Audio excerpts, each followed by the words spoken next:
My God, I hate drugs.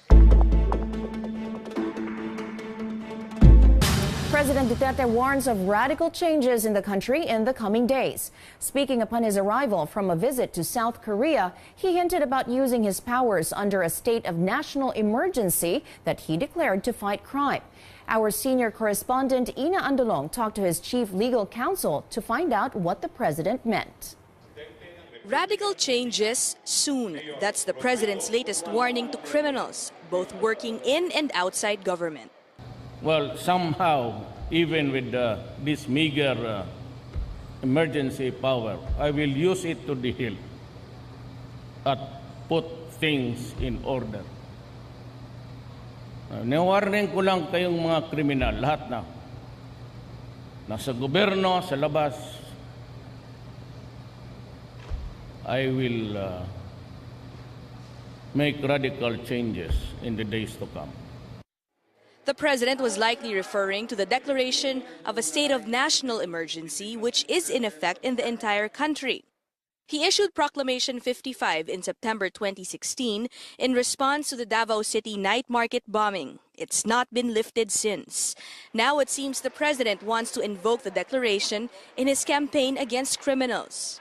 Remember that there is no difference actually between martial law and a declaration of national emergency. So I'm warning all, lahat. I'm warning all, including the human rights. It's either we behave or we will have a serious problem again. Mahirap yan. No difference between martial law and a state of national emergency declaration? His chief legal counsel explains what the president meant. He says it was just a warning. In the sense that they're both emergency powers granted to the president, there's no difference. Well, I think what he means is that he will be very strict in the enforcement of the laws. So he's warning the criminals. But strict law enforcement does not require either a martial law or state of national emergency declaration. For now, it's still unclear why the president sees both declarations as virtually the same, how he intends to use his national emergency declaration to fight criminals, and if he still believes that there is lawless violence throughout the country now. The president's state of national emergency declaration was on account of lawless violence. Lawless violence is a ground for martial law declaration.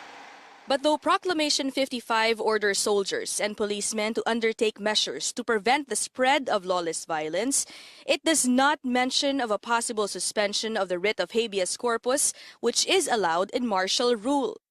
This means that unlike martial law enforcers cannot carry out warrantless arrests in a state of national emergency. Another difference, martial law needs congressional concurrence. A proclamation declaring a state of national emergency does not. Yeah, well, what he's saying is, if you people are doing your worst and there's no stopping you, then you will be forced to use emergency powers. Warning lang naman sa kanya, depending on the situation. It's still unclear what radical changes are underway. It appears only the president knows what he's going to do next. Ina Andolong, CNN Philippines.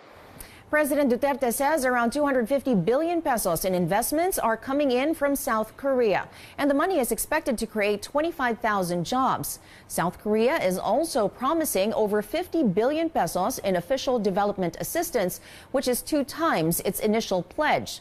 South Korea says it's also ready to help with the rehabilitation of war-torn Marawi. I commended President Moon for his commitment to strengthen the foundations of security and stability in the region, and I expressed full support for all efforts to the eventual denuclearization in the southern Korean peninsula. Meantime, President Duterte responds to criticisms in the wake of his controversial kiss with a married Filipino woman in South Korea. Here's the president in his own words. Wala akong, tanungin mo lang yung mga babae, ma'am. If there are enough women to, well, I think if all women here would sign a petition for me to resign, I will resign. But as to the posting of and maybe the corresponding emotional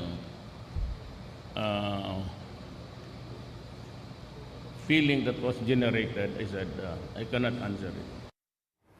The back and forth continues between former TV host Chris Aquino and Communications Assistant Secretary Mocha Uson. And that word war is gaining a lot of attention online. The spat started when Uson dragged Aquino's deceased father to defend the kissing controversy of President Duterte. Uson reposted an old video of former Senator Ninoy Aquino being kissed by female supporters moments before he was assassinated in 1983. Earlier, Aquino, while defending President Duterte's controversial kiss with a Filipina in South Korea. Special Assistant to the President, Bongo, says President Duterte has apologized to Chris Aquino and that Uson herself will apologize. Chris Aquino reached out to me and we conveyed our apologies for the incident.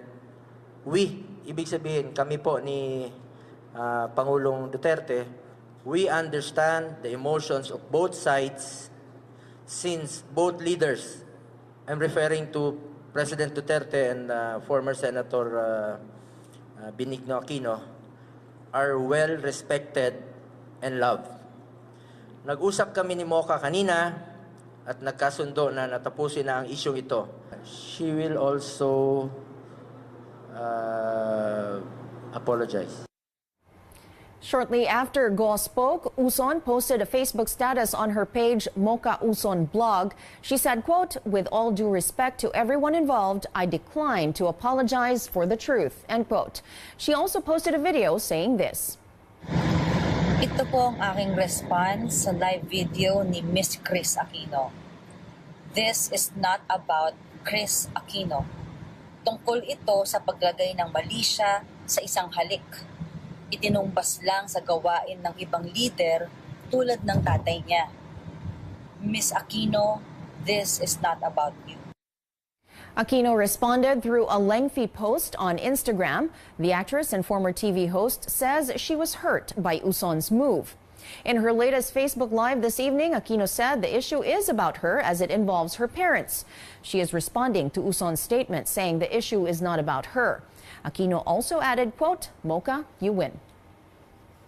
When it is about my mother and when it is about my father, it will always be about me. Kahit sinong anak, kahit sinong nanonood sa akin ngayon, pag magulang na, hate man nila ako, sabihin man nila na there she goes again. But I think lahat mag-a-agree sa akin. Dahil na tayo, kahit anuman ang kulay natin, mahal natin ang mga magulang natin. Mocha, you win. You win because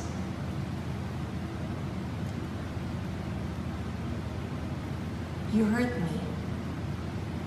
And I think that's what you wanted to do. Nanalo ka dahil patuloy mong inapak-apakan ang pagkatao, ang alaala ng dalawang tao na pinakamamahal ko. Both Go and Uson refused to give further comments when asked late in the afternoon.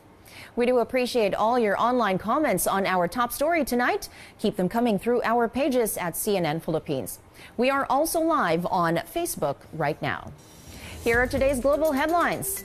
Disaster officials say at least 192 people are still missing after the Fuego volcano in Guatemala erupted Sunday.